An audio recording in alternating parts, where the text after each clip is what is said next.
Ladies and gentlemen, get those shovels out. We are going on a tipsy excavation. On this week's On the Rocks, we chat all things Egyptian history and debunk some ancient aliens with Egyptologist and History Channel's UnXplained, Nicholas Brown, with my guest co-host Tony Sweet of the Truth Be Told podcast, and me, your favorite host with the sassy most. Raise a glass and let the drinks begin.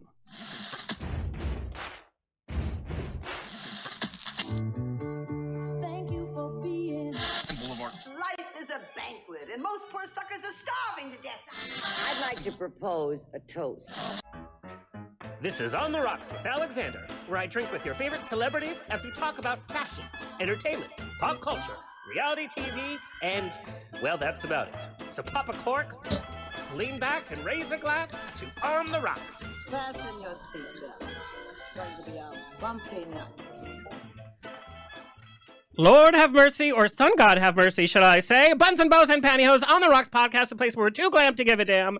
Talking about history, we just went through Easter, and I want to know, everybody keeps talking about Jesus the carpenter, but not once do we hear about his fabulous tables and chairs. Like, what up with that? Did he have a shop? Did he close the shop down? Like, what was going on? He didn't have a tool belt. Jesus the carpenter? We'll see about that. But can you imagine that Antiques Roadshow? This value has gone up. Gone down? I don't know. Anyway, like us on Twitter and Instagram at On The Rocks On Air, and on Facebook, On The Rocks Radio Show. Send me an email, book me for a funeral, quinceanera, bris. I don't care. I will show up. Info at ontherocksradioshow.com. The show is presented by Straw Hut Media. You can watch and or listen to our now over 242 episodes at ontherocksradioshow.com for free. Hello to our listeners around the nation on every major podcast platform, Facebook Watch, and of course we are on Apple TV, Roku, and Amazon Fire TV on Outat.tv app. Share, subscribe, leave a comment, leave your phone number if you're single. Even if you're not single, you know, I'm up for a good time. Kurt, do you have a pun for us? You're so punny. I always have a pun for you. Hurry up. Okay. You always try to rush me. I don't know. Because they're so good. I know. How did architects earn a living in ancient Egypt? How did they earn a living? Quite obvious. They got stoned? I don't know. Pyramid schemes. Pyramid schemes. Oh my God, that is so bad. You just watch. William Shatner's going to open up the next UnXplained with that one. Yeah, exactly. Pyramid schemes. Like that was my William Shatner impression. Happy birthday, William Shat. Okay, let me welcome. Thank you, Kurt, for that. That was wonderful. Yeah. Let me welcome my guest co-host for today, the sweet to my sour, Mr. Tony Sweet. After 8 years of hosting his entertainment talk show, Tony transitioned to focusing on his passion for truth and began the Truth Be Told podcast, a weekly show that seeks answers from the world's leading experts in the field of UFO investigations, abductions, the paranormal, secret societies, and historical moments and figures in history. In addition to founding and hosting Truth Be Told, he has worked over 9 years as CEO of United Broadcasting Network, a leading company in the entertainment podcasting industry. Through both his entertainment show and Truth Be Told, he has interviewed over 1,500 guests, but has worn the same outfit for the last 9 years. And you think I'm joking? I am not joking. Please welcome Tony Sweet. Yeah, it's me. You told me this was a bar mitzvah. A bar mitzvah, please. Well, okay. How are you? I'm good. How are you? Okay, let's get right to it. Okay. Because we're going to have an ancient alien smackdown by the end of this episode. But we're going to talk about the facts. We're really going to focus on the facts and the research that Nicholas has done in his career. Okay. But you know, you and I have talked about this. I have been fascinated with UFOs. Loch Ness Monster. I was part of the Loch Ness Monster club. I can see that. Yeah, but so obsessed. When did your fascination with otherworldly stuff kind of begin? Oh, when I was young. But what inspired it? Was it seeing E.T. or actually? Oh, when both. you were young, it was a black and white film. So right. Well, actually, it probably was. Forbidden Planet. When I was a young child, my mother, my sisters, my brother, and I were driving home out in the country because I'm from a small town in Kansas, and we all saw a UFO. You did? Yeah, and that's one of the fascinations. And also, when I was a kid, I used to see a ghost in my house.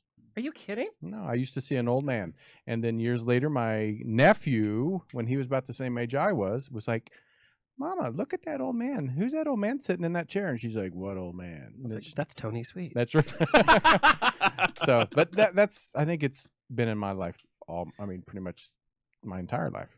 Well, it's funny because you and I are both in the entertainment industry, but there's this huge part of our lives that we're fascinated by, and I know that you do a lot of research, especially for your podcast. Right. But when I was a kid, the conversations were about UFO sightings. That was the extent of it in media. Mm-hmm. You know, you would see a little picture or a grainy picture, or they'd say a little bleep on the news. But in today's age, it seems that mainstream media is now obsessed with the idea of ancient aliens, Bigfoot. I mean, History Channel has gone from like history to Right. now like all of this kind of speculation and talk. Now we have pop culture superstars from the ancient alien type Right. of world.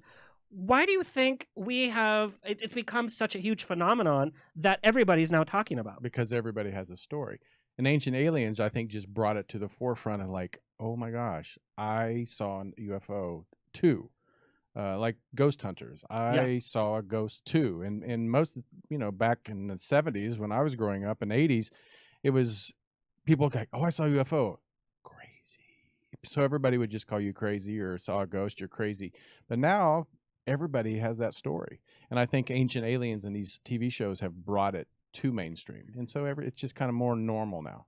It is normal talk. Like, I talked to my mom about it. Now you can talk Right. to the neighbors about it, and you're not seen as like, what the hell? But it seems, and I'm wondering if, because you're very savvy politically.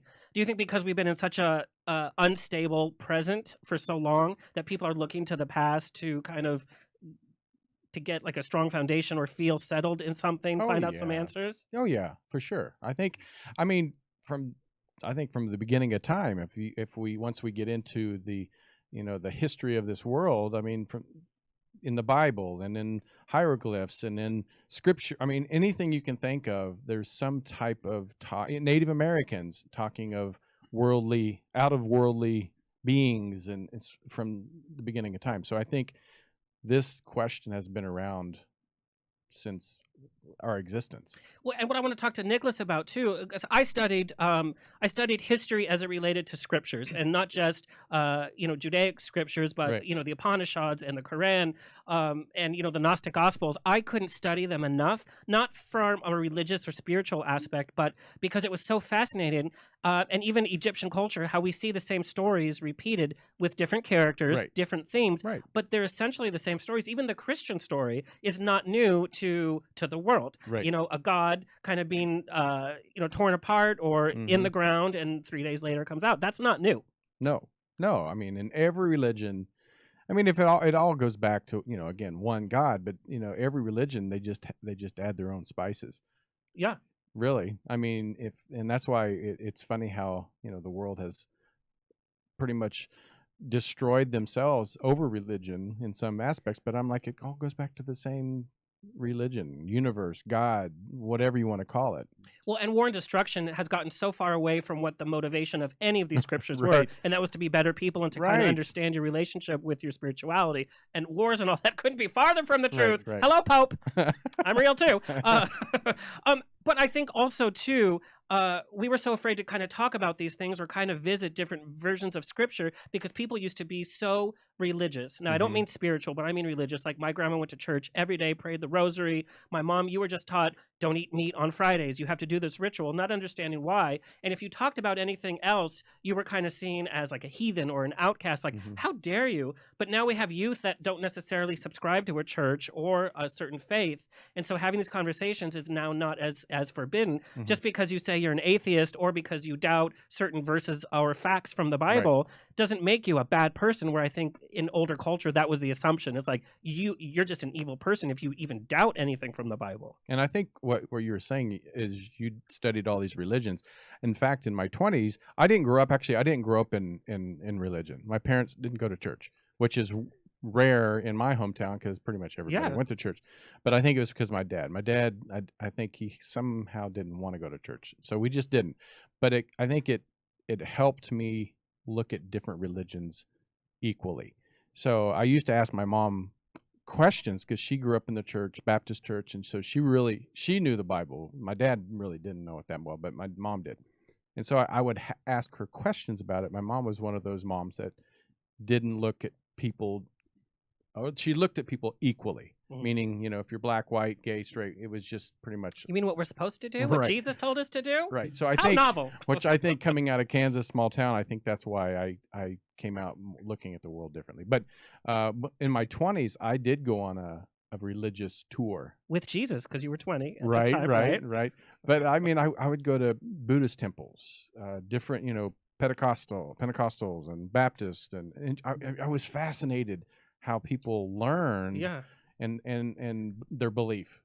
And so I mean, I realize that, it is one big universe, and that's why I think when we come back to the alien aspect of it is, if we're one small little planet in this universe, how many universes, galaxies are out there, it's almost impossible to say there's not something out there. And so, yeah, I that's why religion to me is not what it used to be to me. But I think the more we talk about it, like you said, as a youth, being able to make your own decision, that's the way to go. If I ever have kids, which I hate children, but if I ever had one, I would want them to experience life and to kind of build who they are first, coming into a faith, rather than being told this is who you are because of this faith that doesn't really know who you are. That's how I would definitely go about it. So I think that's the way to go, is kind of experiencing it. And it's very eye-opening to see how people react, how they are in their faith. Oh, yeah. Some of the most spiritual people, quote unquote, people that went to church every day are some of the worst people I've ever met in my life. Oh, yeah. They were the biggest gossipers and the backstabbers. But one of my favorite churches is the Black church, though. I love the music. The first time I saw them running up and down the aisle, I was like, what are they doing? But that was fun. I loved it. That was my favorite. But there's an energy there. Yeah. And who doesn't need a little energy in their faith? But I want to know from your aspect, if ancient aliens are a thing, and I think you said this on one of your last episodes, when we first started studying planets, we knew our solar system. And then there's actually like 80 planets and 3,000 planets and 45,000 planets and 80,000 planets. It's impossible to be so narcissistic to think that we're the only life forms in all these planets that we'll never, ever see in our lifetime. We'll never know anything about. Right. But if ancient aliens were a thing, and they came and helped out previous civilizations, why didn't they continue their visits? How come they aren't as involved? And this also goes with scripture. We have the New Testament, and then we have the letters from the apostles, and then it's like, okay, we're done writing. Why did the storytelling, or why did this ancient alien interaction stop? I've heard different stories. So I've heard that before the flood, the Noah Ark flood, there were... Which was also written about in a different book. Right. Enoch. Right. So there was higher technology before that, and they according to many, that it was wiped out with the flood. So like why did the aliens Atlantis come back and be like, you guys, well, here's a sponge? I mean, yeah. I think this is where it gets tricky, because so many people have their own theories and thoughts. That aliens are here. Aliens are among us. Different races. Some are, the grays are the bad aliens, and the insects are a bad. There's different versions of thousands of different aliens. So I mean, yeah, it's like, why don't they just come out? I think society in 2021, I think, can handle them. You landing. think? I know. This is my theory, that if ancient aliens were a thing, they gave us technology and they gave us innovation, and we decided to do wrong with it. We had wars. We destroyed our own civilizations. Right. We destroyed other civilizations. And they're like, you're going to do that with that? Okay, peace out. Right. And I mean, we've seen now how warful we can be with our own neighbors. Right. To give us advanced technology on top of that, I don't think we know what to do. Well, I mean, if you want to... Craig Casabasso. Bless you. Casabasso. There we go. He wrote a book, and it was Thor. I mean, I know we think Thor of... Oh, I think a lot the of Thor. Avengers, but Stranger at the Pentagon, where I think it was in the 50s. I can't remember the exact date, but landed close to the White House.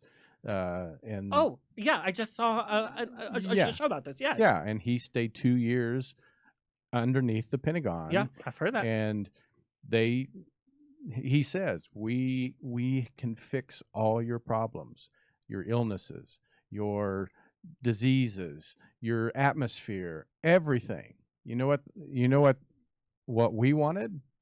Technology.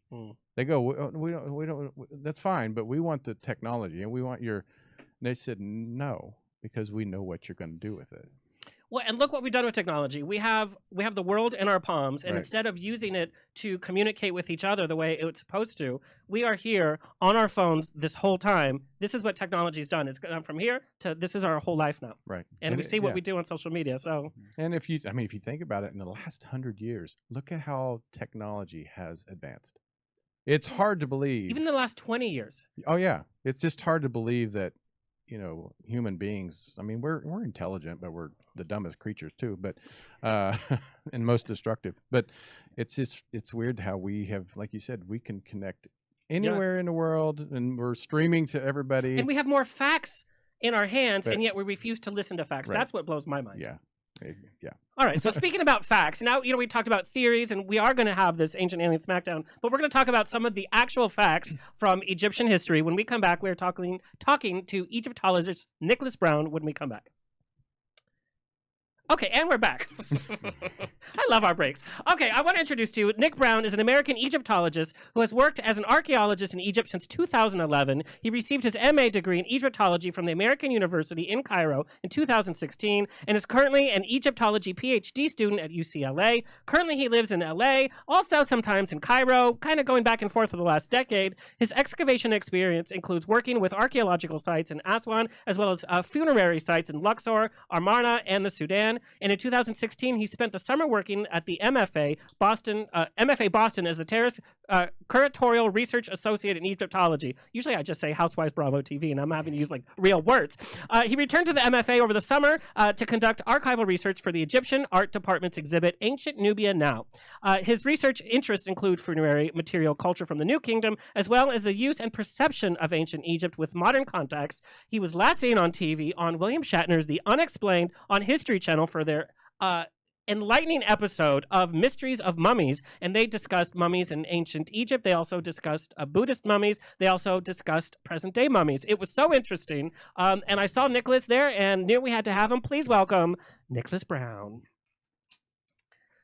Hello. Oh, there we go. We got the pause. You didn't get any applause. Sorry, welcome. Yeah, thank you so much. So I want to know, I asked Tony what was the spark for his interest in ancient aliens, and I've always been fascinated with history, not American history. It always bored me, not modern history, but ancient history, whether it be from Israel, from Egypt. I don't even know why, what sparked that. What sparked your interest in Egyptology or that realm of the world, that time in the world? Yeah, so as a kid, I got my first book on ancient Egypt from my grandmother, actually. Oh, okay. And I think just at a young age, I think it was around 6 or 7, I fell in love with ancient Egypt. So all the mummies and the gold and the treasure and, just the adventure, I think, of archaeology. And as I got older, I realized I love history and I love to travel. And so archaeology is the perfect job for that, really.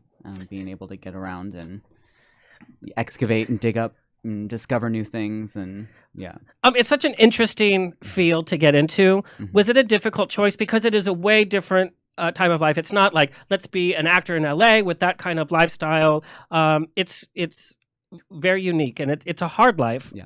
And there's a lot of research that continually has to happen. Mm-hmm. Was it hard? You kind of have to give up life as we know it as being a regular everyday person. Was it difficult to make that decision? Yeah, I mean, I think so.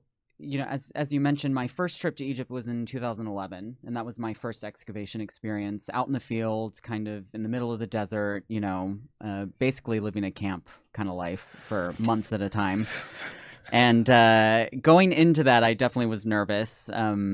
But I don't know, it just was like a fish to water, I guess. I just really was in my element, really enjoyed it. I love like digging and excavating and being out in the field and stuff. And yeah, it kind of all fell into place, I guess. So okay, so let's say you weren't an Egyptologist. Mm-hmm. What other hobbies did you have as a kid? Were you like that nerdy kid, or were you like the popular theater kid, or a little of both? If that makes sense. You were like the hot nerd, like that's what you were in high school.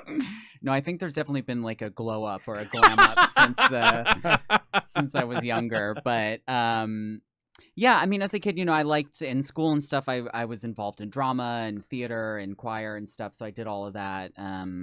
Was always social. Like I always had like a large group of friends to hang out with and stuff. So that was good. And but I always was also like, I was in the honors program. I was like really dedicated to my schoolwork and stuff too. So kind of a little of both, as as I was saying. So right. What did your parents say? I mean, you're like, I'm drama. I'm gonna go be No, I want to be a Egyptologist. Yeah.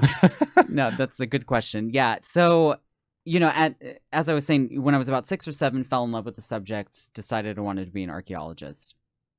And then, getting older and going through middle school and high school, kind of flip-flopped between other jobs or like job ideas. I wanted to be a doctor at one point, a lawyer, kind of those cookie cutter, jobs, which are very important. 6-figure jobs. Yeah. Not in the desert. But I always went back to archaeology and Egyptology. It's your passion. It was exactly. So, and I think, I just ended up deciding to do it. And mom and dad, they, very practical people, were married at 22, had a family by 25. Dad's a police officer, so he had his retirement. That's like the all-American family, like by blueprint. Yeah. We didn't have the white picket fence, but everything else was there. And so for their son to then be like, oh, I want to be an archaeologist was kind of like, what? Like, you're not going to make money doing that. You can't, that's not a real job. And be far away, too. Yeah.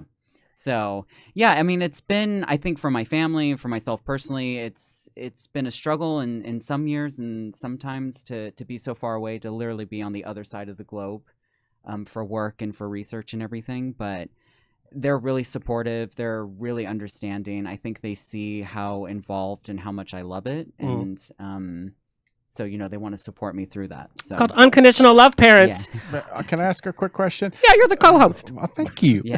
Oh, thank you. So I'm curious because if I said, you know what, I think I want to go on excavation. How do you make? I'm just curious. How does somebody like a school support you? I have the question written down. Mine is not formed as politely as yours. Then ask it. Then.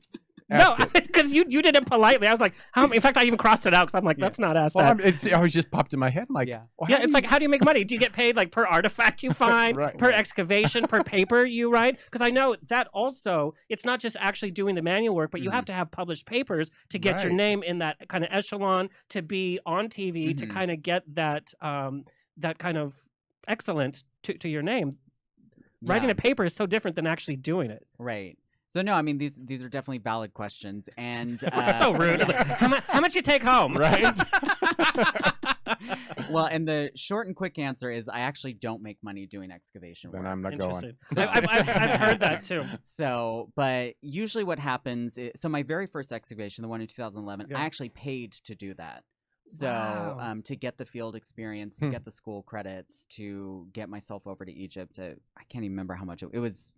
For a poor undergrad, really it was a lot of money. Interesting, yeah. But over the years and with work experience and stuff, what's ended up happening is I end up going on these excavations and I work for free. But room and board, travel, food, all of that is covered by the excavation group. Room and board, it's like a tent and like oatmeal for breakfast. You get an this is the excavation diet. They should sell it as like a Hollywood diet. You'll have like celebrities digging for free. Yeah, exactly. So, and they usually, those excavations, they're sponsored by either governments or by museums or universities. Ask. So, yeah. Okay, what happens if you're like new, like, hey, this is my first excavation, you like break something? Yeah. They're like, you're fine. Because that would be me. I would be like the Paris and Nicole out in Egypt, like, I broke it. You just cover it back over. Well, somebody else find it. Found it was broken. Yeah. So I was going to say, hopefully you can just cover it back up and be like, oh, look at this. Yeah. 2 pieces. It's like, why does it have lipstick on it? It's like, well, I don't know. Yeah. So, no, fortunately, knock on wood, I've never broken any artifact that I've been excavating. So, knock on wood. It's going to happen next time, watch. But so that's kind of social aspect. You know, my social circle, we work in entertainment, so we talk entertainment. We go to the Abbey on Fridays and we just dish. I've never hung out with an Egyptologist or somebody so entrenched in ancient history. And we know you're part of the community. Is it hard to kind of like make friends and kind of hang out because we're talking about something that's so inane when you kind of have this view of something that's so globally monumental? Right. Yeah, I mean, it's, well, I like to think I'm sociable and able to make friends easily. Yeah, you're very friendly. Yeah. But I like me, damn it. But like, I think if I invited you to like a happy hour, you'd be like, oh my God, what are they talking about? No, you know, in some ways, honestly, and, you know, with my own partner and with my group of friends in WeHo or here in LA and stuff who are part of the community, in a way, it's a little bit refreshing to not be like always talking about work and academia and like what I do. And not that I don't love to talk about it. I mean, I'm here tonight, you know, to talk about it. But yeah, it's in some ways it's refreshing. And I'm very passionate about this subject and I love to share that with other people. And so, it's also important to just engage with different audiences and get outside of like the library corner where we're all huddled around a book talking about something, to get out to WeHo and have a good time and chat with people along I'm the way. sure it's a good conversation piece, though. What do you do? Yeah. I'm an Egyptologist. Yeah. Oh my God! So I want to know, when I went to Israel, Mhm. it was eye-opening on so many different levels. Nobody can kind of prepare you to see monuments that you've heard about all your life and that you've seen pictured in movies and you've read about. Studying Egypt from a kid, from a book given to you by your grandma, from seeing the Great Pyramids for the first time, what was it like kind of driving up, seeing them in the horizon, and actually seeing them face to face, where you're this close? What was that feeling like? What hit you first about the Great Pyramids up close? It's for sure overwhelming. Even, they're huge monuments, right? So from miles away, you can see them, and then they're just getting bigger and bigger as you drive closer. But yeah, definitely overwhelming. And I think the thing that always strikes me about it, even today when I still go see them after like a couple dozen times of being there, is how big they are. They're huge. And to think that they were just made by manpower alone, right? No machines, no cranes. No aliens. No aliens, in my opinion. It's incredible, and it's really, they're a testament to the engineering and the skill of the ancient Egyptians, and just what humans can do when they come together, really. Do you feel personally like this being your career path and standing in front? I've heard that being around the pyramids, it has like an energy that you can actually feel vibrations and an energy. Do you feel some sort of like spiritual journey that your life has come full circle? Like this is where you should be? Yeah, I mean, I wouldn't call it a spiritual journey, but certainly there was a sense of like fulfillment, or, again, as you said, as a kid, you see these things in books, and then to actually see them in person is just, it's something else. It's definitely a moving experience for sure. So you've had the benefit of not only studying 4 years at the university there, but you lived there off and on for the last decade. When I went to Israel, what really affected me most was the culture, how people live their daily lives. In certain ways, a throwback to nothing has changed in certain aspects of their lives, but how people live their religion, they live their culture, they live the community. Much different than the U.S., where we're kind of owning our own little boxes, and it's us first, and then whatever culture time we have left over. What are some of the biggest assumptions people make about the Egyptian culture that you would like to either refute or kind of describe from living among these people? Yeah. So for sure, as an American moving over there in 2012, there was definitely culture shock, like different religion, different social norms, different relationships between men and women, even in public. So there was a lot going on that was very kind of like jarring and in your face and overwhelming for sure. But the thing that's always struck me with modern Egypt and modern Egyptians is how friendly and how hospitable they are. It's not, our media and the stories we hear back home, make them all out to be terrorists or villains. Terrifying people. Or that if you go visit, you'll die, or yeah, and it's like a war zone the whole time you're over there, and it's just, my experience in Egypt is nothing like that. It's just been wonderful, and I love the people. I've got great, friends over there now, and when you have a random stranger who goes out of their way for an hour to show you, how to get somewhere, or they invite you home for, a meal with their family, or it's very different from our American culture and what we think is normal. How does the Egyptian Egyptologist towards American or other, other countries' Egyptologists? Because I know they're very protective of that. Yeah. As they should be, because I think people have gone in with disrespect for different motivations, not to appreciate the culture. Yeah, definitely. No, and they are the caretakers of their ancient heritage, whether the West likes that or not, America or Europe or whatever. But again, I can speak from my experience. My work with Egyptian colleagues has been nothing but fantastic and cordial, and very friendly, very willing to work, with foreign teams or have American groups or European groups come in to do excavation work and stuff. And there's a lot of Egyptian-only teams that are working in Egypt too, who are doing a great job as well.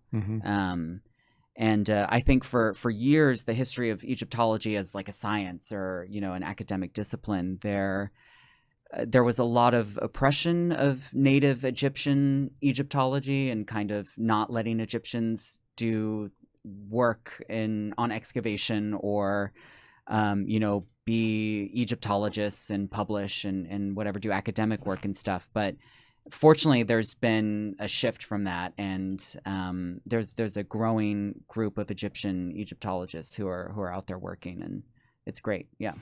I have this question. When we see some of these programs on TV, and I'm talking about like the legit programs that are exploring the history, we see a lot of the older Egyptologists. So when I saw you on UnXplained, I was so excited to see somebody from a younger generation that has this kind of interest to kind of, carry on the banner and some of this work that's so important. It's not like the sexiest industry. It's not like flashy, what big movies coming out. Some excavations can take years and years and not really progress much until something big happens. And so it was great to see that young energy. But I want to know, is there like some cattiness? Are there politics involved? Like who gets on camera and like you guys in the industry are like, oh, that bitch is at it again.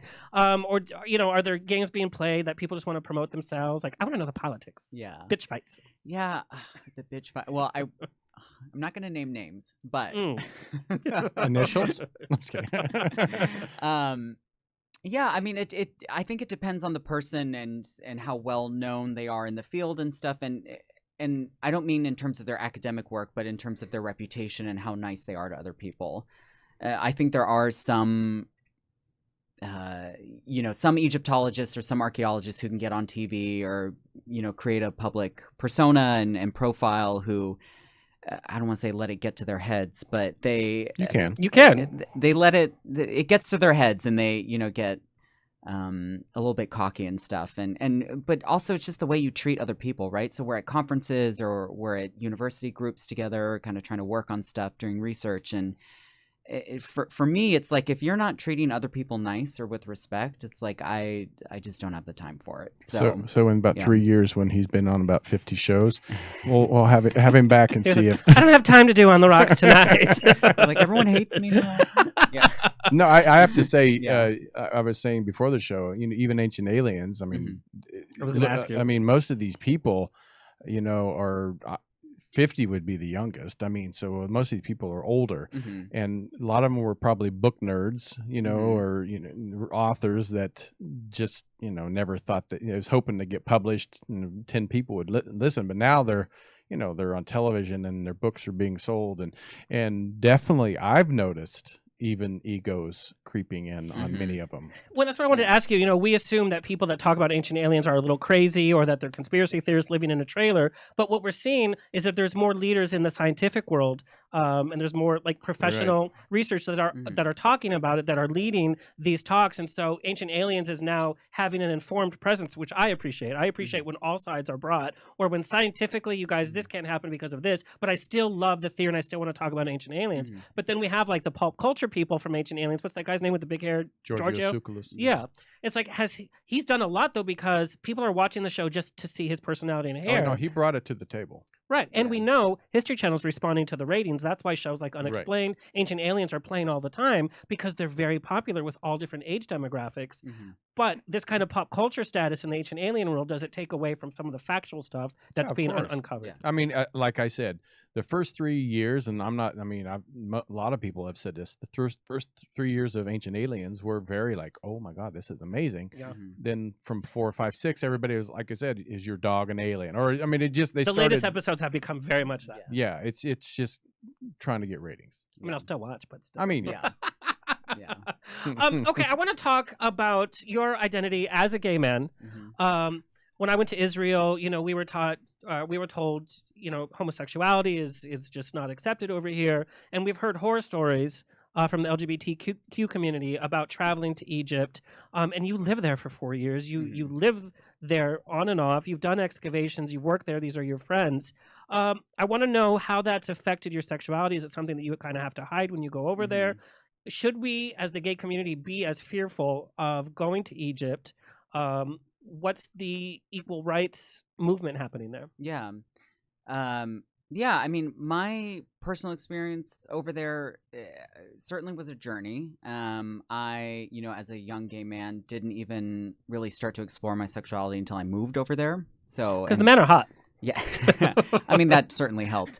But Omar Sharif, yeah. So that was, I was probably about 22, 23 at the time when that happened. And that's like a gay man's peak. It's like boom, boom, boom. Yeah. Some of us are late bloomers, But yeah, it's I think with being gay and traveling anywhere, whether it's the Middle East or whether it's Europe or whatever, it's obviously important to be respectful of the local culture and the customs, and obviously there's the safety issues and stuff too. It is it's illegal over there, so that's like a big concern of mine as an Egyptologist working there. Yeah. And it's also not safe for my Egyptian friends who are part of the gay community, and I don't want to get exposed and then cause them to have exposure. And there is a spectrum, I will say, over there of some Egyptian families who are more affluent, who, higher class, more westernized, who are more accepting of their children being LGBT. But then there's the other side of that too, where, people are getting excommunicated from their families, or violence is happening to them, killed. I know a few friends who have been arrested and held in prison for being homosexual in Egypt, both foreigners and Egyptians. So it's tough. It's, it's not an easy environment to live and work in, but all of that said, I still love going. I still love, being in Egypt and doing my job there. And the community that I've built over there as well. It's a hard, not a hard line, but it's like a balance of, being myself and being true to my identity, but at the same time being respectful of Egyptian culture and just being aware and being safe at the same time, yeah.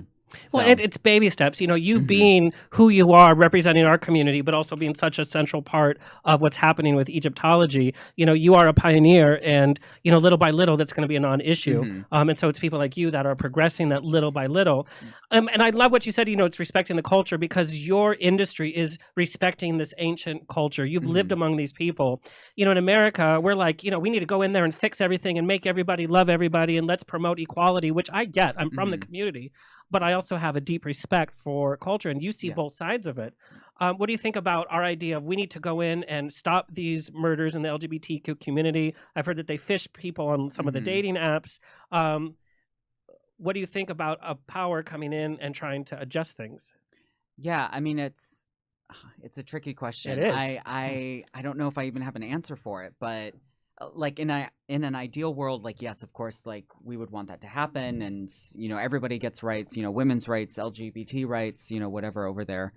At the same time, I think it's easy for us as Americans or over here to kind of be like, we're right, you're wrong, like, and obviously for us as gay men, like it's like, we think being gay is fine and there's nothing wrong with it and it's natural and whatever, and so that's a little bit of a different perspective, but it's a hard, I wish I had like the answer to it. It's a hard question. And there probably is no definitive answer, and it really just depends. But like I said, I think small movements such as you being in the community helps. And I think, like you said too, like the fact that I'm over there working, being myself with colleagues, and when it's appropriate, talking about certain things, and when it's safe, talking about my life, my identity, and my life here in California and in the States and stuff. So I don't know, even if I, I'm just a small step forward and for progress, that's makes me feel good. But I don't know if realistically in our lifetime, if we'll see as much progress as we've seen here in the States in the past, couple decades and stuff. Yeah, I think that's a far way off. Yeah. It seems a bit that way in the ancient alien world too. It's very kind of macho. It's like video gamers from 20 years ago. Is that kind of culture? Right. Is that? I don't see a lot of LGBTQ personalities. I don't see a lot of themes being brought up. Yeah, not really. I think that's why I think I'm even with my show, I'm looking for a new perspective. I mean, I'm trying to bring in a younger team, because when I do go to these conferences, again, I'm 51 and I'm one of the younger ones that go to these conferences. Well, you look good for your age too. Thank you. But I mean, it's I don't know if it's because, like you said, the internet you can just look up and like, I don't need to go to a conference, or I don't need to listen to these shows or whatever. But yeah, I think it's more men. In fact, I think even white, Yes. like Contact in the Desert, I think they had Billy Carson. Way off, Tony. Yeah, well, it was a Carson. Billy Carson, who he's the only black guy there. Yeah, it does seem very that.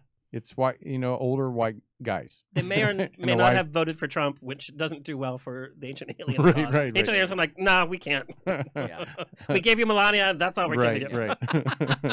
Okay, so let's talk about some Egyptian facts. Let's get to it. Now, to kind of segue to that, I want to know, are there any LGBTQ themes found in ancient Egypt from the stories, from statues? Because I don't personally know of any, but I'm sure there has to be somewhere. In the Greek culture, there was. Oh, Greek! Hello, they had dinnerware. I mean, they had festivals. Right? It was like, yeah. So it's definitely very prominent in Greek and Roman culture. Egypt, it's a bit more difficult to try to find direct evidence of homosexuality or gay men. Obviously, they were humans. Like, you're born that way. It's not. Yeah. It's been around since humans have been in existence, right? So I don't think there's any denying that. So there had to have been gay people in Egypt. But direct evidence of it, we don't really have any like letters or hieroglyph inscriptions or anything that talk about it. There's one tomb and I'm totally blanking on the name of the two men depicted in it, but one tomb where there's two men who are shown like embracing, like kind of hugging and really close together, and people like to be like, oh, they were gay, like we'll grab at anything. Right. Yeah.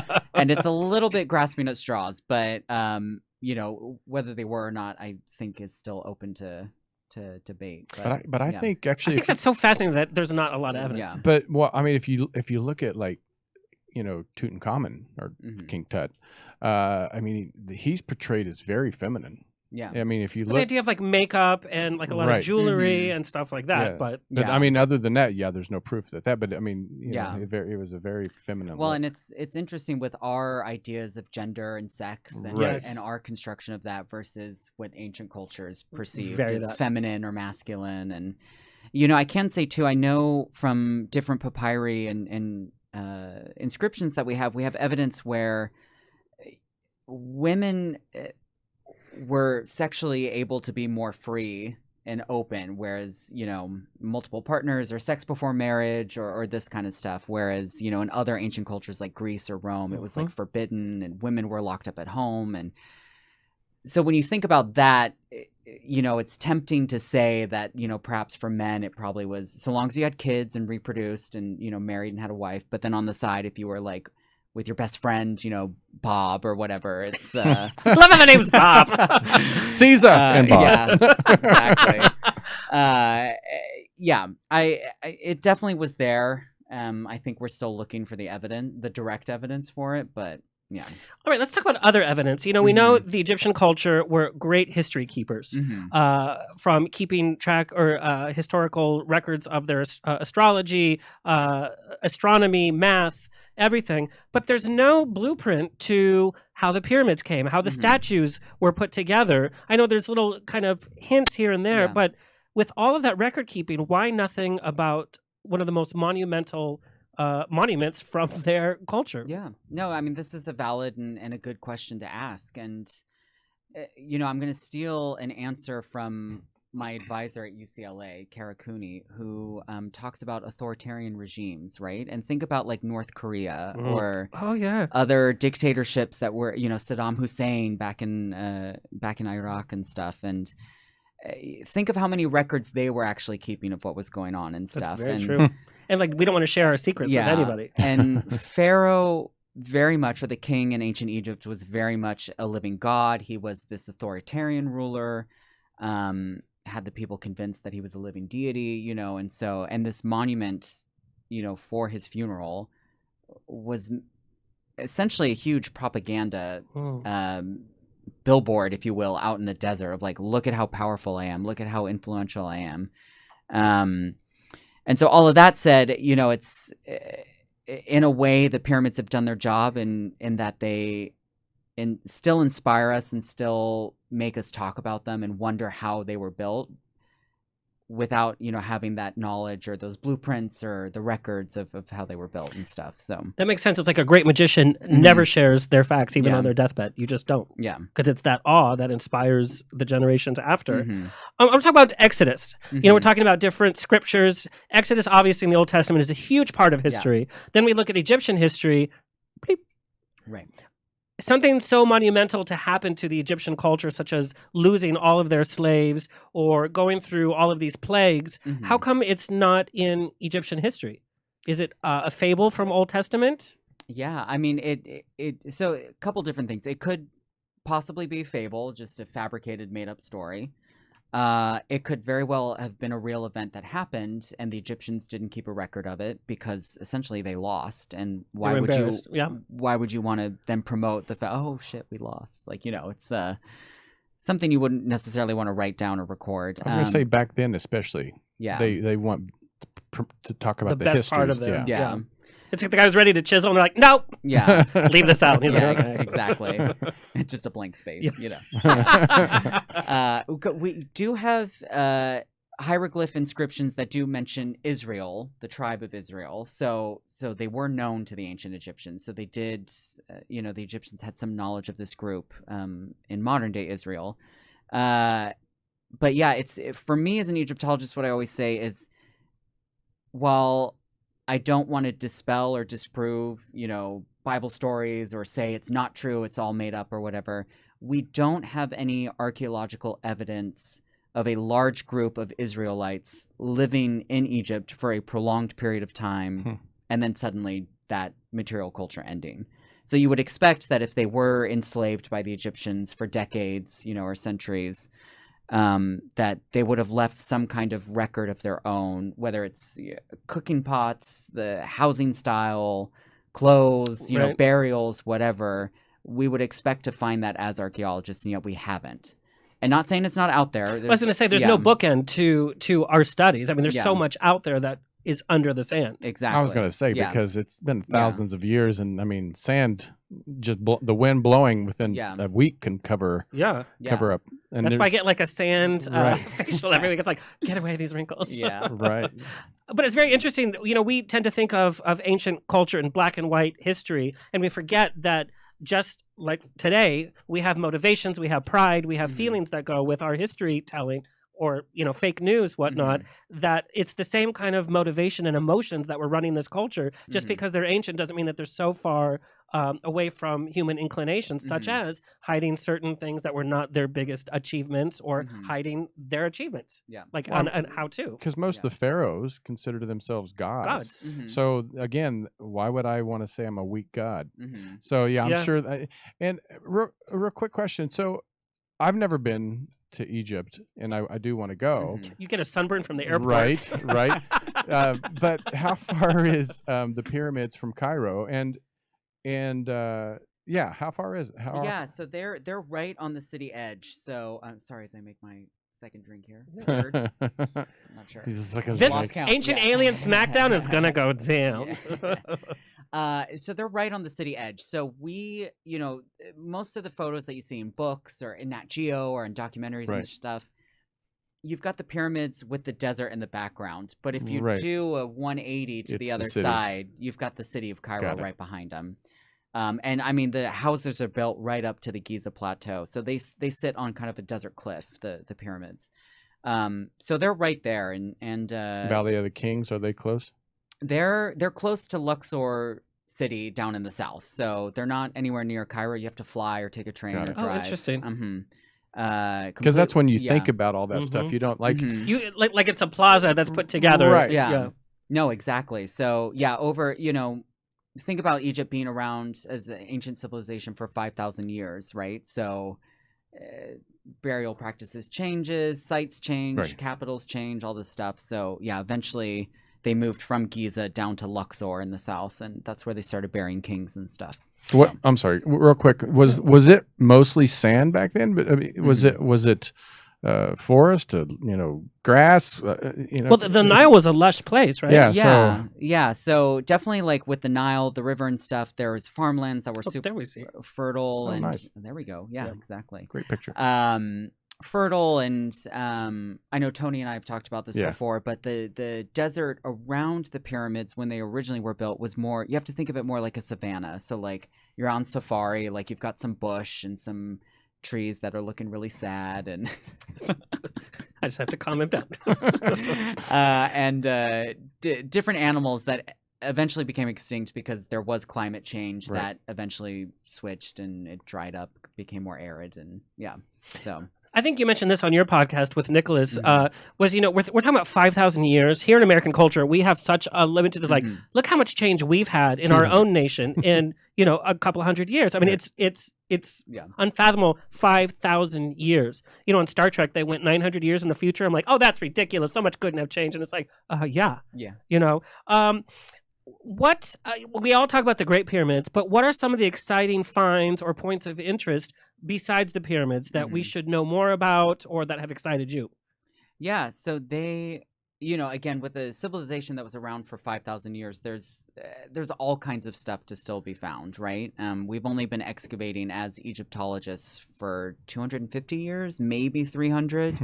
So there's still plenty to find, in Egypt. And I think since 2019 in particular, they keep finding, in Egyptian-run teams, I should add, they keep finding these secret kind of hidden caches or hiding places for groups of mummies from the end of the New Kingdom into the later periods of Egyptian history. And those have been really cool and interesting, and, obviously very popular with the public, and mummies and coffins and all this stuff. And then there's even more research going on by colleagues on artifacts and objects that have already been excavated from Egypt, but are then, transported back to Europe or to America. And so a lot of Egyptologists now are kind of looking at the stuff we already have excavated and have in our backyards, essentially, and all kinds of science, all kinds of, interesting findings and stuff. I know a few years ago, somebody harvested ancient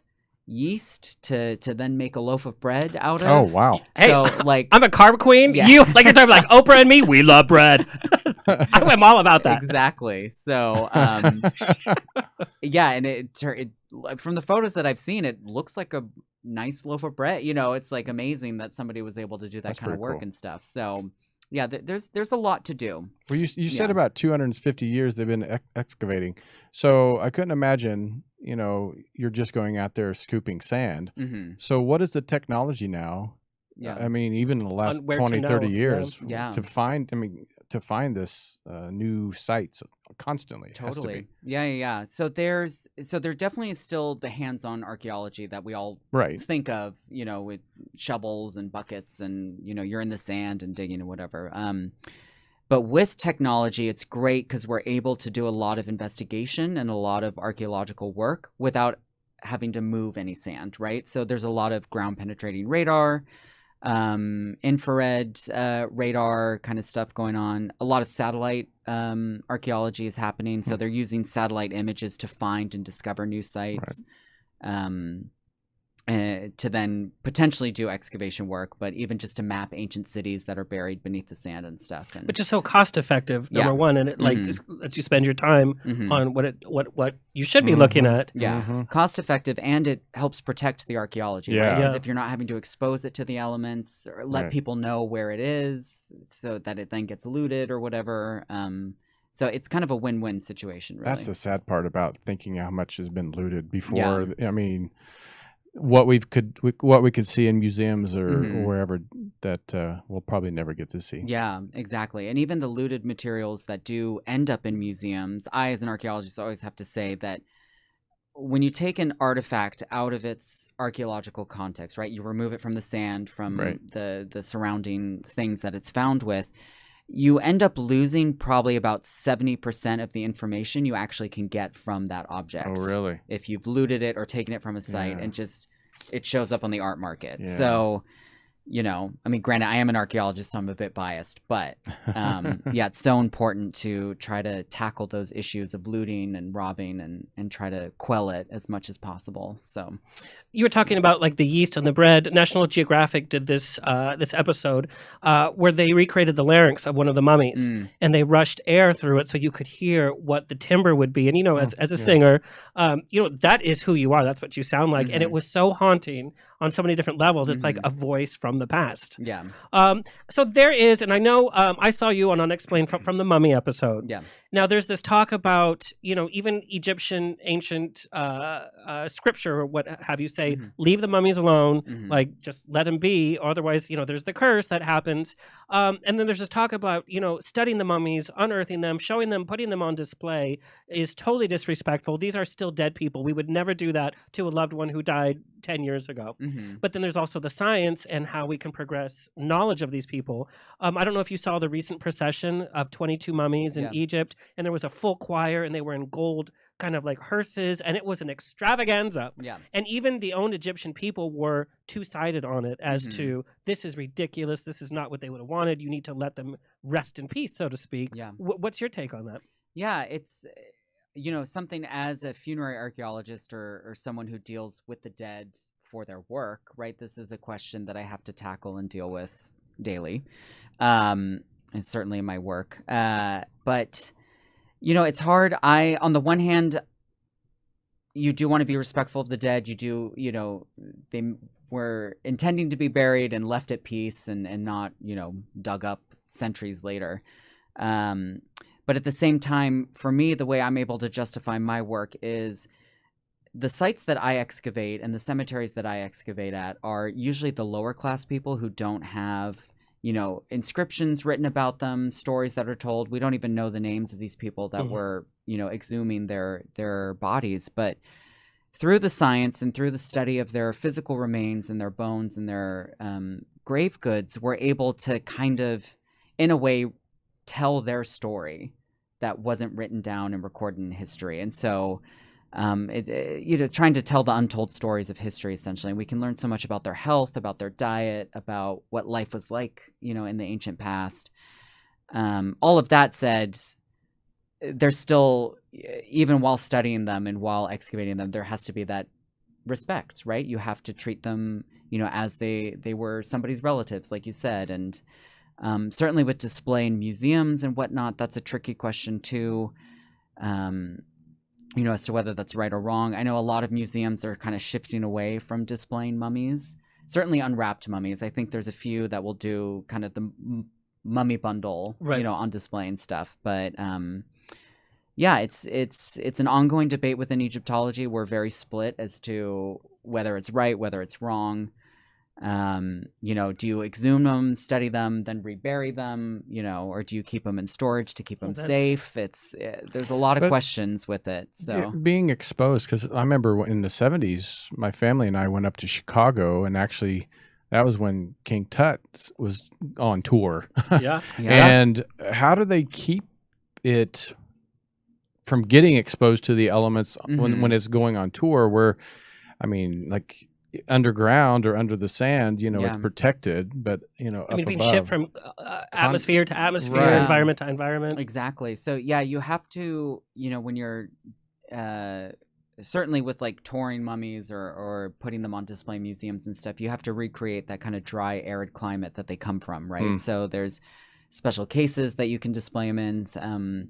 Even the parade that you just mentioned, those golden hearses, they were gorgeous. When I go, hello, put me in that. That was amazing. They were over the top, that's for sure. So over the top. I'm like, is this a quinceañera or like a mummy parade? But even those were climate controlled and I think filled with nitrogen gas to preserve them from the elements of the pollution, really, of Cairo and everything. So yeah, fortunately with science and technology, there's been a lot of progress in how we can treat and transport, you know, mummies and store them. Well, in recent time, like you said, like during the 70s, you know, they didn't have the same rules that they had to keep to. So, you know, there's a period of time that these artifacts were just degraded beyond use because they weren't treated properly. But going back to like, do we uncover the mummies. But even in Egyptian writings, they say, you know, if you stop talking about somebody, then they truly die. Mhm. And that's the moment that they do die. So as long as these names are being studied, then we are honoring them, I Mhm. guess, in a way, because we're keeping their name alive. We're keeping them alive. Exactly. Yeah, you're perpetuating their memory, if you will, or yeah. But totally. I mean, if you think about it, you're saying that, you know, we don't, how would we feel if, you know, displaying grandma up, you know, But if people were honoring and finding out, I mean, my grandma was fabulous. I would love that. Right. I'd tell you a story about her. But I think, you know, we do research on past loved Yeah. ones. Mhm. So I think doing research and trying to find out again Mhm. the history, because I mean, look at, not to change the subject just for a second. I mean, growing up, you know, 70s and 80s, we looked at the Native Americans completely different as savages. Yeah. that's very Now true. the history of the Native Americans is completely different. Yeah. We were the savages, you know, the white people. Yeah. So I think it's important to learn the true history, Yeah. because I always tell people all the time, I said, who's your great grandpa? They're Mhm. like, I don't know. Yeah. Because most people don't know our own history, Right. let alone a history of a civilization of 5,000 years. So I think we're constantly learning Mhm. about every culture, you know, when we find new discoveries. So Yeah. I think it's important to learn as much as we can. Absolutely. And even one of the sites that I worked at, Amarna, which you mentioned earlier, people, Egyptologists and the public, they like to think of it as like this really cool time that was like religious revolution, artistic revolution. Everything was like lovey-dovey and great going on in Egypt. And as we're excavating the cemeteries, we're actually finding these people are overworked, malnourished, dying of disease, dying at a young age. There even was one cemetery that we worked at that site where the population, the majority of the people buried there were in their teens. So like we're talking like God. 13 to 16, right? And it was basically forced child labor. Yeah. So, you know, again, as difficult as it is with a question to grapple of, do we dig them up, do we not?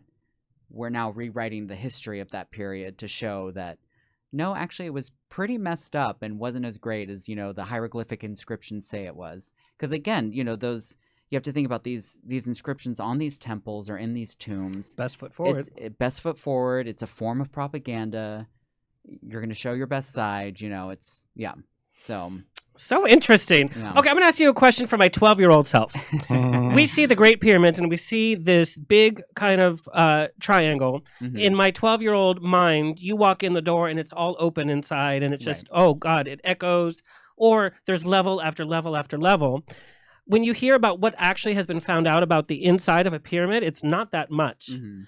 My day is like, well, why don't they just go in there and find out what's in there? Mhm. What has been uncovered about the pyramid and its structure on the inside, and why can't we just go in and scoop everything up? Right. So it's a giant pile of stone, right? So if we just start hacking away at it and trying to find these secret chambers that people say are there or not, That's all we hear is there's secret chambers, right? And yet we never actually see them, right?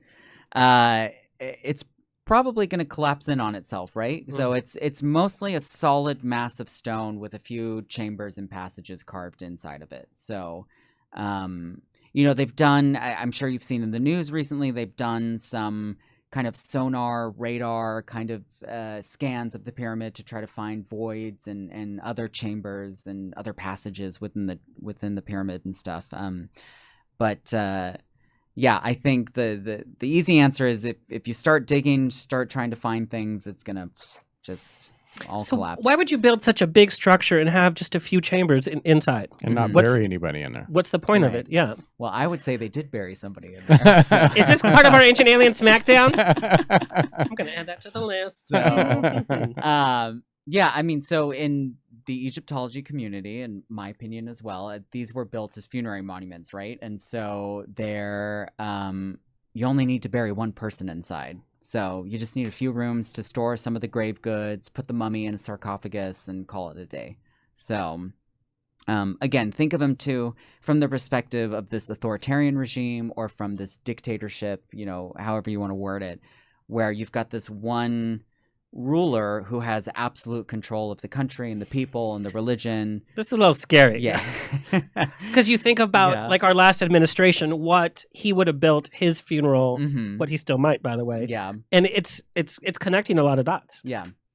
And they're very much these blatant statements in the desert of, look at how great I am, look at how awesome I am. Use all these resources. What all are we these talking people. about again? Yeah. Yeah. Well, but we see that like not much has changed. Right. Well, Not saying that these rulers were like our last North administration. Korea, I'm a god. Yeah, but I you make mean, good. so yeah, there's people still. Yeah. So, yeah, you have to think of the ancient Egyptians. Something I've learned through the course of my studies and becoming an Egyptologist. They were people too. So Yeah. all the same fears, love, hopes, dreams, corruption, power plays, what have you. It was all going on back then too. So Okay, I have a Yeah. fun like Hollywood question since we Yeah. usually like talk about Hollywood. yeah, Cleopatra, we know, was Mhm. portrayed by Elizabeth Taylor. Yeah. Gorgeous. favorite Egypt movie, by the way. Oh, so my Yes. thing is, what bugs you about Hollywood's depiction of Egypt? And then we're going to talk about Cleopatra. Yeah. I would say over the years it's certainly gotten better. I think the earlier films on ancient Egypt, like Cleopatra, like Ten the Ten Commandments. Commandments and So stuff, ridiculous. very whitewashed. No, true depiction of the Egyptians, how they might have looked. I guess we should say, but Yep. and the facts and stuff. It's like there's so many Egyptologists out there, myself included, who are willing to collaborate and work and consult. You don't look like on the other these- Egyptologists out there, by the way. You're like Indiana Jones. I got so many DMs. In fact, I'm going to read some of them to you later, but Oh, I got no. some interesting DMs. It's like, oh my. So you look a little different than the other Egyptologists. Oh, but man. okay. Well, I wouldn't say that about myself, but thank you. I can't. Yes, but Sorry. yeah, there's a lot of Egyptologists out there who are willing to work on these programs, these TV shows, these films, these movies, what have you, and help make them more accurate. And and I get with Hollywood and television, there needs to be an entertainment factor. Absolutely, I'm not going to watch something if it's boring. Right. But yeah, at the same time, let's bring the two things together, right? Egyptology and entertainment, and let's engage and have a conversation and present that to the wider public. So And that's happening a lot with Hollywood. They're on the move to become more authentic. That's why GLAAD Media, which is one of the largest LGBTQ organizations, Mhm. consults on almost every TV show, even now video games and movie that has an LGBTQ character. It's to make it more authentic. And this is the kind of reality that I hope Hollywood is moving towards. mhm. I thought one of the grittiest, and I'm probably way off, Stargate. I loved Stargate. Just the first movie. Yeah. Because I thought it was very smart. And it was smart how it mixed in ancient aliens Mhm. with science fiction, but with some of the history and some of the imagery. Yeah. It wasn't like this glamified Hollywood. It was a little gritty. I love that movie. Yeah. So fun fact, my Egyptology professor for my bachelor's degree, he was the consultant for that movie. So Love they it. had an Egyptologist. So, It makes sense. Yeah. If So, it could happen. Yeah. Okay, so Cleopatra, we're all about casting correctly and gotta be right. For good reason, but sometimes it can get really ridiculous. Elizabeth Taylor played Cleopatra, Uh-huh. one of her most iconic roles. When we think of Cleopatra, we think of Elizabeth Taylor. Yeah. There's a new film coming out. hmm It's going to be a massive proportion. They're going to mix in actual thousands of extras along with CGI because we know those old films had actual extras. hmm Angelina Jolie was tossed around for many years as Cleopatra, never came to fruition. So now Gaga? Gal Gadot is going to... Really? Yeah, Mhm. Gal Gadot is... and they asked her, No, they I said... said Lady Gaga. Oh. I was I like, I really, love Gaga? Gaga, but can you imagine that? She'll do a remake of Walk Like an Egyptian. Like, Right. that'll be her. Yeah. It's like, but Gal Gadot, and she is darker complexion. Mhm. She's Israeli, hmm and they asked her. I said, you're not exactly what Cleopatra should be, and she says, I'm going to tell the story the way it should be told, and I'm an actress. Yeah. What should Cleopatra, from actual research, look like, and what do you think about this kind of casting? Yeah, so this is a good question. Her family, so Cleopatra and the Ptolemies, the family dynasty that she was ruling with in Egypt, they're descendant from Macedonians. So from north of Greece, I don't want to say white Europeans, but But, yeah. more Caucasian skin tones. Alexander the Great, right? Yeah, Yeah. exactly. So Alexander the Great conquers Egypt. He dies on campaign. He was the homosexual, by the way. He was, as far as we know. Yeah, he ends up leaving Egypt to one of his generals, Ptolemy, who becomes Ptolemy the First. And then this Greek family, Macedonian family, ends up ruling ancient Egypt for a couple centuries, I want to say. Which that, like, and I can't get into it, we don't have enough time, but the Ptolemies, they're essentially the Game of Thrones of the ancient world, right? Lots of incest, lots of murder and wars and just all crimes of passion and all kinds of stuff. I think you need to write the next HBO series. Right. Yeah. So, but yeah, so she definitely probably compared to the native Egyptian at the time would have been more fair-skinned or lighter complexion. I'm speaking as an American, casting Gal as Cleopatra, I don't really have too much of an issue in terms of like race and like what she would have looked like and stuff. I'm also not Egyptian, so, that modern Egyptian, so that perspective of how they feel she should look or be represented, I think that's a voice that should be considered and listened to as well. Because I know there was a huge uproar in Egypt with her casting. There's also the conflict between Egypt and modern-day Israel as well. Yep. And casting an Israeli actress as Cleopatra, Queen of Egypt, That's a lot. That's a lot. Yeah. And we here in America, we're just like, oh, how cute. Wonder Woman's going to play Cleopatra. Yeah. There's so much going on through this history. And we're talking about these people that lived their history from their ancient, ancestors. Yeah. I actually interviewed a couple people that wrote books, and they swear that Cleopatra, I can't remember if it's grandma or great-grandma of Jesus. Okay. I have read, I have read, I didn't read the whole book because it was a little ridiculous, but, you can connect anything if you want. You can support anything with a theory. Yeah. But it timeline works. The timeline works, and there's some other facts there that really did work. Right. I was entranced. Yeah, I've never heard that, but definitely Just will Google it tonight. Read a little bit. It's fun reading, and it makes you like, if anything makes you go, that's fun. Okay. We have more factual questions, but we're going to do a little, we're going to take a quick break, and when we come back, we're going to do hot topics, and we're going to have the Ancient Alien Smackdown when we come back. Okay, so usually on Hot Topics, we do like a trending topic of the week, a headline of the week. But on this version, we're going to have an Ancient Alien Smackdown, fact versus fiction. Kurt, take it away.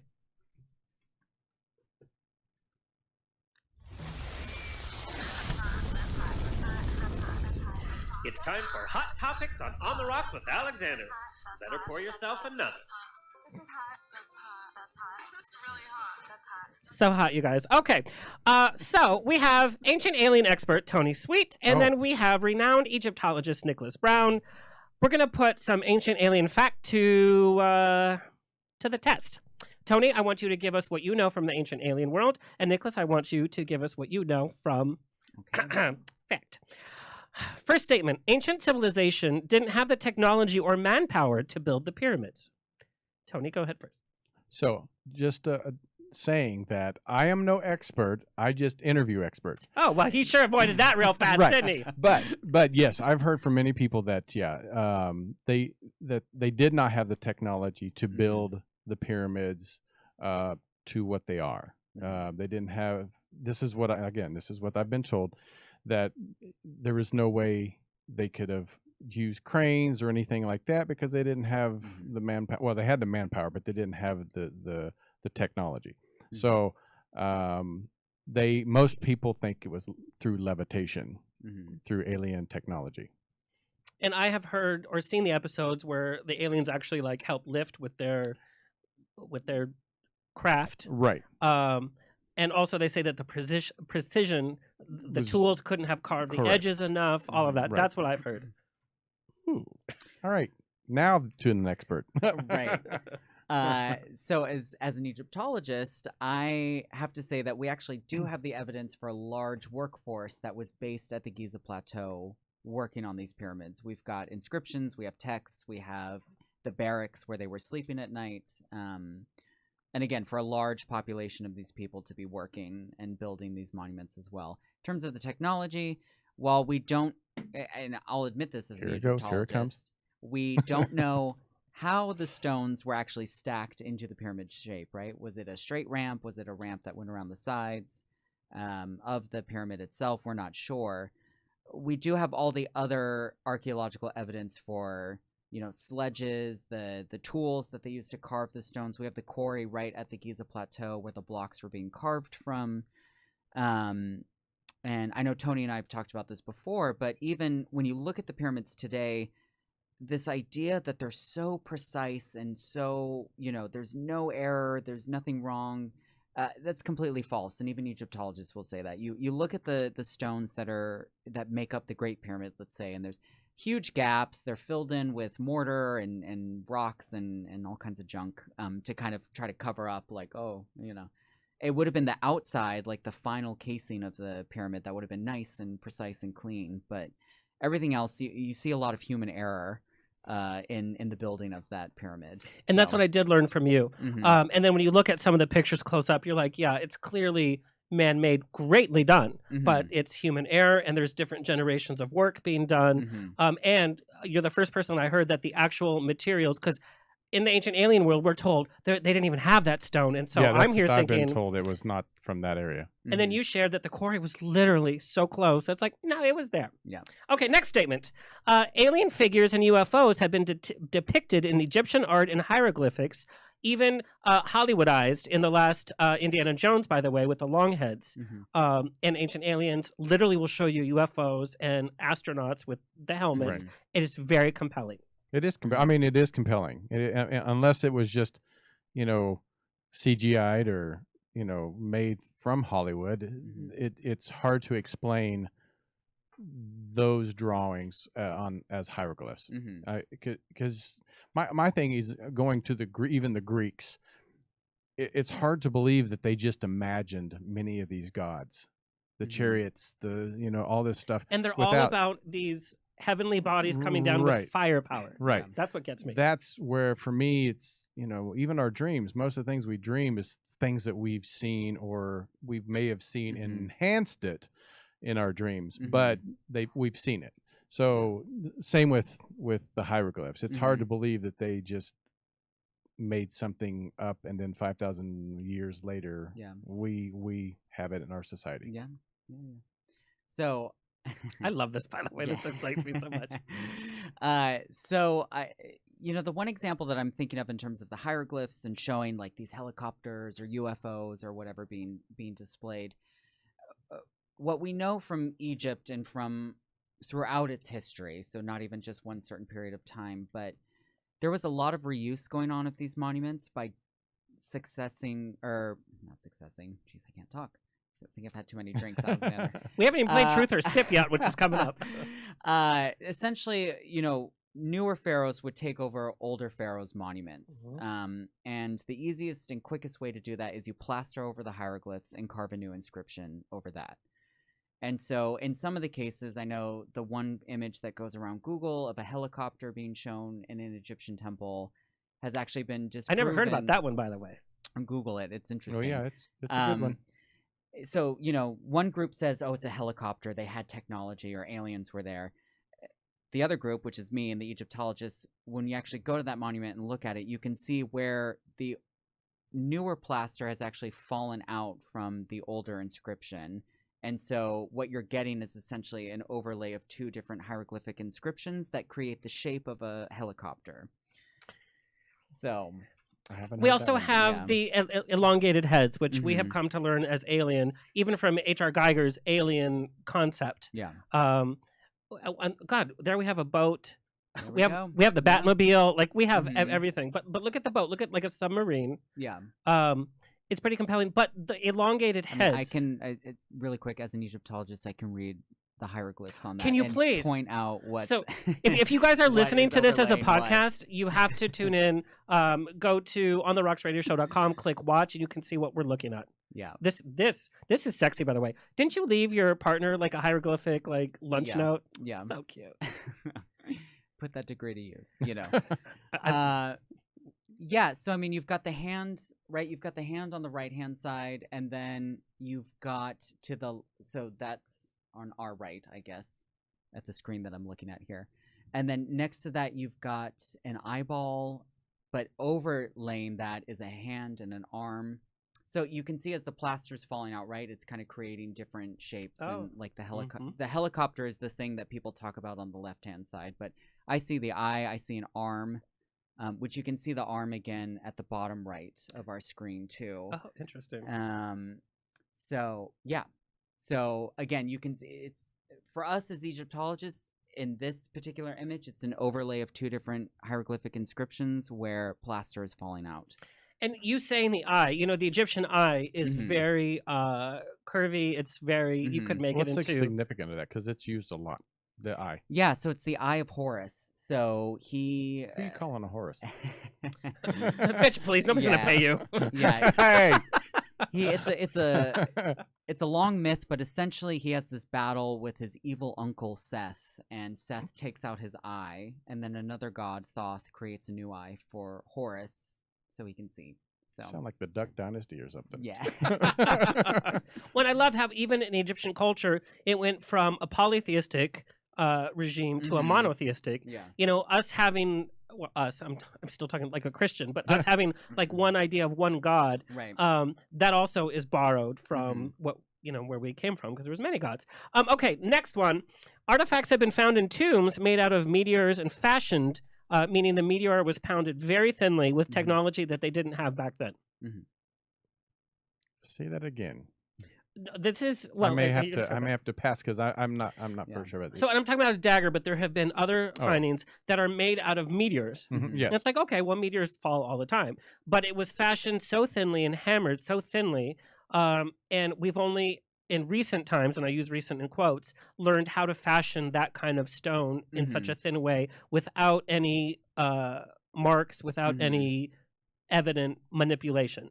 It literally looks like it's cut from one piece. I mean, my thought is, I honestly haven't talked about that on my show before, about that specific, but I mean, I can look at it both ways. It's like, yeah, how would they do that? But then I was like, if you're the lower end of the spectrum and the ruler Pharaoh goes, you better do this, you're going to figure it out. I mean, yeah, but then we would have seen the dagger in so many other tombs, and it would have been like something of being an elitist. Then every pharaoh would have had this particular way. It was fashioned in such a beautiful way that even jewelers today were like, if we were to do it, you would still see lines. Ask the Egyptologist. Yeah.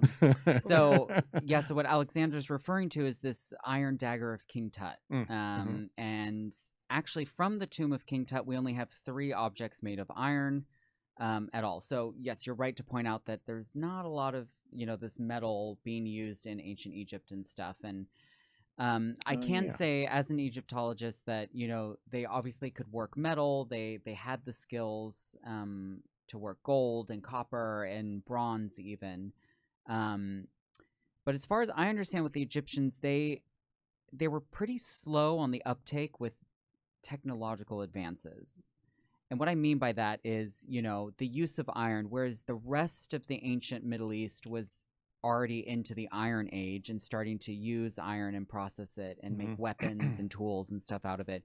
The Egyptians were still using bronze and copper, which is like inferior. It's not good to use for construction. So they learned this from somewhere else? Yeah, so it's possible. Maybe they had a traveler. You're right. So it's possible that was an imported, you know, object to Egypt. Like a gift from one civilization to the other. Or it's possible, like you said, Alexander, they found some meteorite site in the desert and they took whatever iron was there and brought it back to the Nile Valley and used it there in ancient Egypt. But yeah, even, you know, with like cattle and stuff, like a very powerful animal, they didn't use cattle as like a beast of burden. They were using donkeys or manpower to move things and well, they loved a good ass. I mean, they did. But so, you know, again, yeah, with the Egyptians, they were lagging, you know, compared to other cultures at the time. So it's so funny, like in math and geometry, I think you mentioned this, like they had tools of how to do like a 90% or a 90-degree right angle. Their concept of the stars and the solar system is just unfathomable. Yeah. Okay, Yeah. last one. Similarities have appeared in cultures on the other side of the globe that would have had no contact with Egyptian culture. We're talking about similarities in construction. We're talking even about pyramids themselves. Yeah. We're talking about even longitude and latitude. Did I say longitude? It's okay. But we're talking about like you can diagram these across the globe, and they Right. would have had no way to communicate Right. unless an alien came and said. And that's I have heard that. Okay, so tell me your. Because I'm gonna pour the last of Machu this. Picchu, Chichen Itza, Göbekli Tepe. I mean, the pyramids of Egypt. I've heard this many times that there's so much similarities that it is almost impossible that the similarities are just coincidence. Yeah.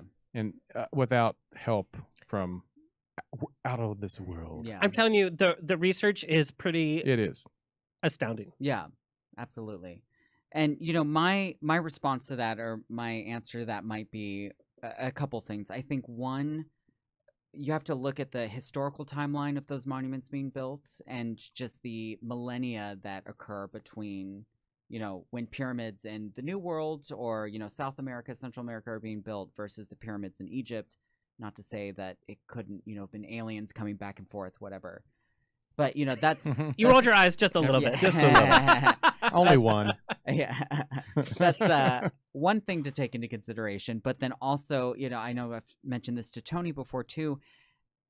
I think humans figured out pretty quickly that the easiest way to build a large, tall monument is to stack stones, right? And just do it in the easiest shape to do that in is a pyramid shape as well. It's funny, as kids, we So- build Lincoln logs, and what you do is stack, stack, stack.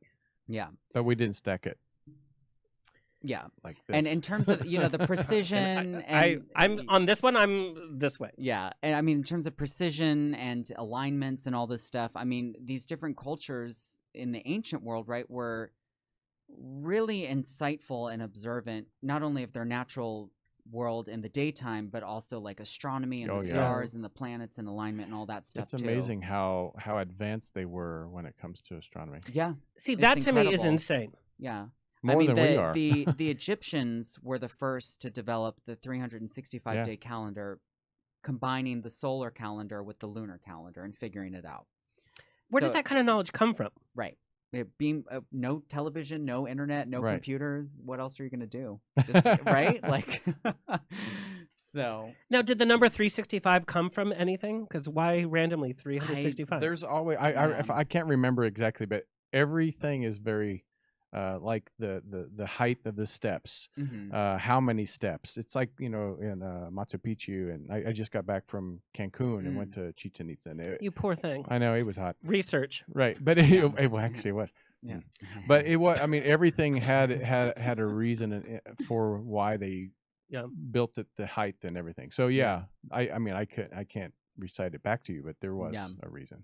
Yeah. So that is our hot topics. I don't know that there is a clear winner. I just love this kind of conversation Yeah. because we learn more about the factual stuff, and then you learn more about like what's being talked about outside your industry. So I love that. That was our hot Absolutely. topics. Yay! Okay, we're almost running out of time. I do have some factual Egyptian stuff that we're going to get to, but real fast, and we might run a few minutes extra. Don't kill me.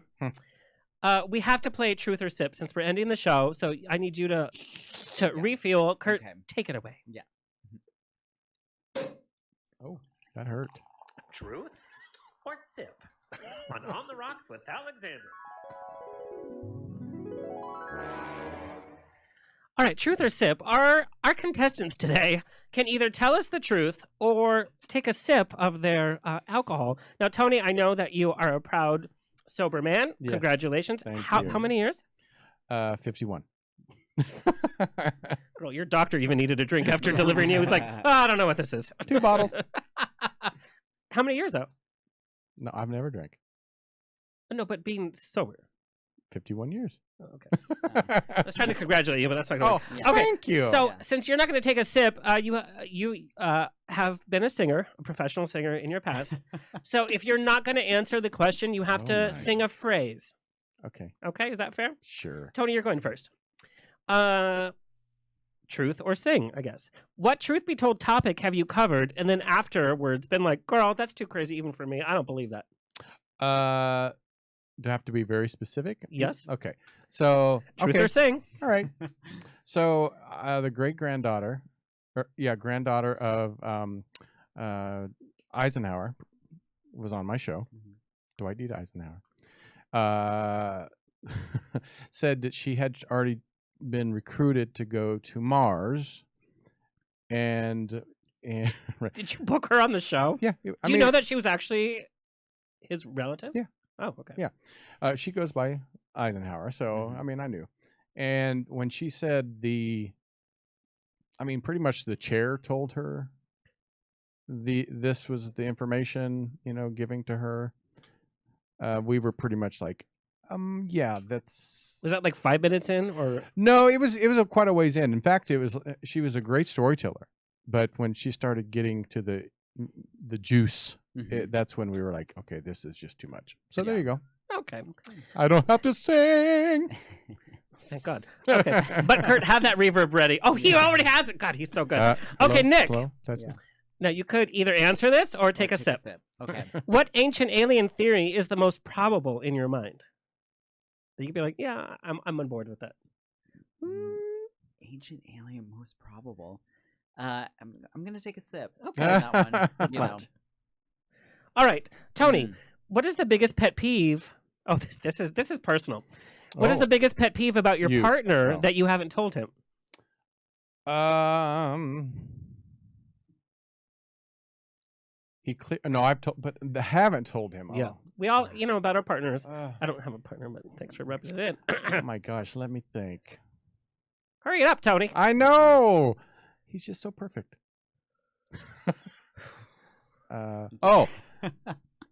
So when we go visit his family, he only speaks Portuguese and he doesn't interpret for me. Oh, because they're talking about you. Yeah, so They're in Portuguese. That Like, could be do you want to build a hard. snowman? Yeah. and yeah.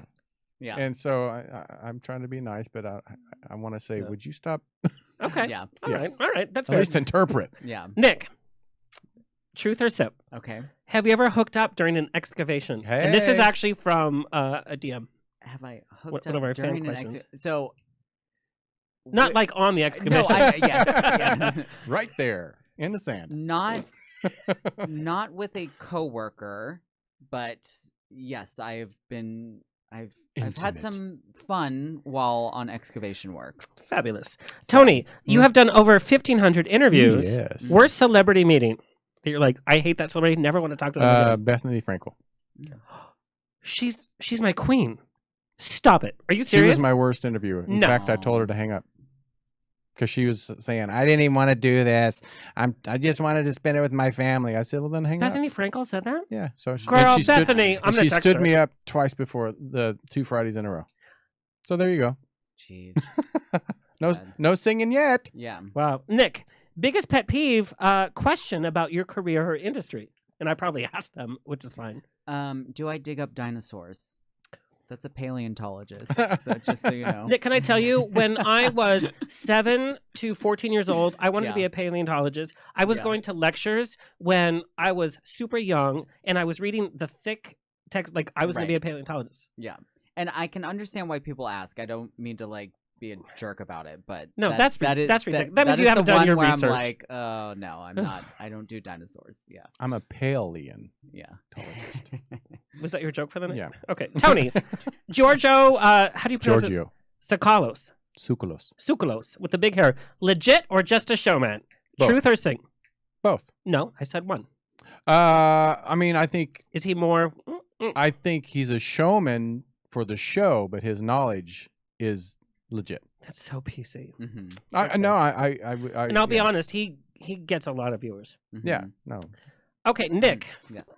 So I kind of, and I'm being respectful, but not being respectful. So if you say I want to answer this at all, when I announced that you're going to be on the show, people from our community, which I mean the gay community, sent me kind of ridiculous questions and inappropriate questions, Okay. which we do not condone, but I'm going to ask them. Did they do that for me? Right.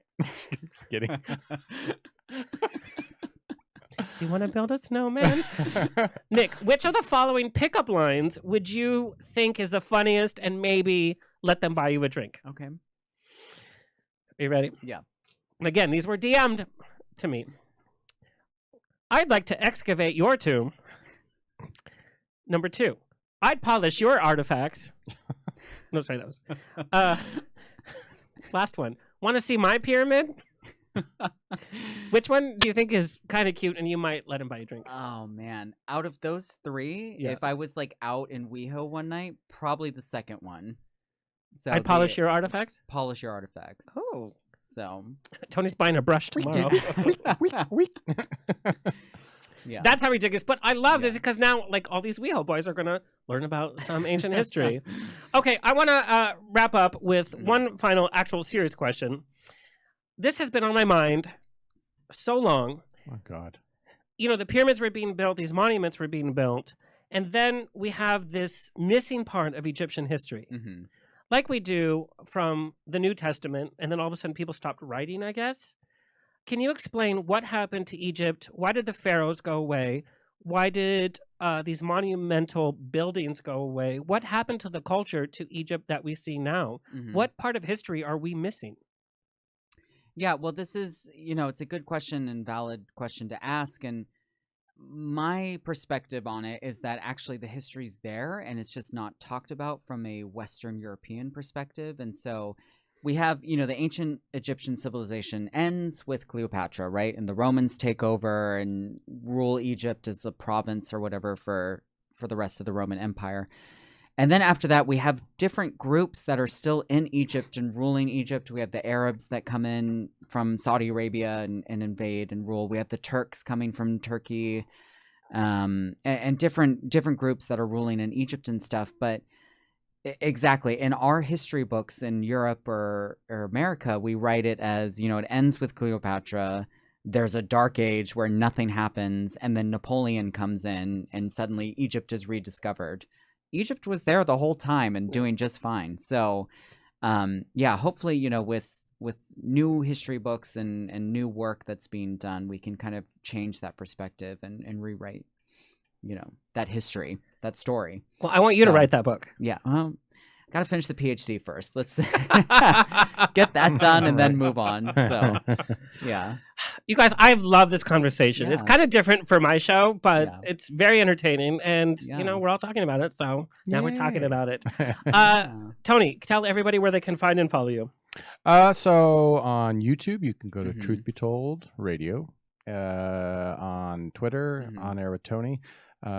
Truth Be Told Paranormal on Instagram. I need to just do it all the same one. And Facebook, just Truth Be Told Radio. Yeah. And then that's where you can follow us. Yeah. But thank you. And every week you talk about everything from aliens to Bigfoot to everything. I have interviewing a atheist and just find out why atheist, why atheism. This week I have the 60th anniversary of Betty and Barney Hill. Mhm. They were kind of abducted. What? Yeah, haven't you ever heard of No, that? I've Look not it heard up. that. Look I it will. up. I have her niece on my show, That's amazing. Barbara Lamb. And I'm a new atheist. I guess accepted my atheism about 2 years ago. And it's been crazy because I was raised staunch Catholic. Right. I was altar boy. I was cantor at 3 different churches. Like, I lived it. I went to Israel just to saturate more Right. because I was told being an atheist means you're a bad person, like we talked about earlier. Mhm. So if you want me to come on and talk about it, I will. Maybe. Nicholas, Yes. tell us where we can find and follow you because it's not easy to find him. Yeah. So I've got Instagram. So if you check out NB4326 or Nick Brown on Instagram. What are those numbers? Is that like a hieroglyphic? It's it's a stupid username I made up in 4th grade, and it's just I've used it ever since. So I'm sorry it's random, but there it is. But find me there. During COVID, it's mostly just posts about me and my partner. But when Very I'm, cute post. When I'm back in Egypt and working and researching, it's a lot of Egypt content. So if you're interested in Egyptology, check it out. So. And if there's one paper that you've written that you think would be very accessible to people of all different approaches, what paper would that be? Yeah, so if you're interested in ancient Egypt and art and coffins and mummies and stuff, there's a group called arce.org. They have a bunch of essays on their website, and I've got a few up there that are worth checking out. So one on King Tut. So if you're interested in King Tut and Golden Treasure and everything, go there. So, yeah. Thank you guys so much. What a fun conversation. Thanks, I think we need Alexander. like a part 2. Yeah. I think we do. That's all, folks. It's always a grab bag of fun here at On the Rocks. A big thank you to our fabulous guests.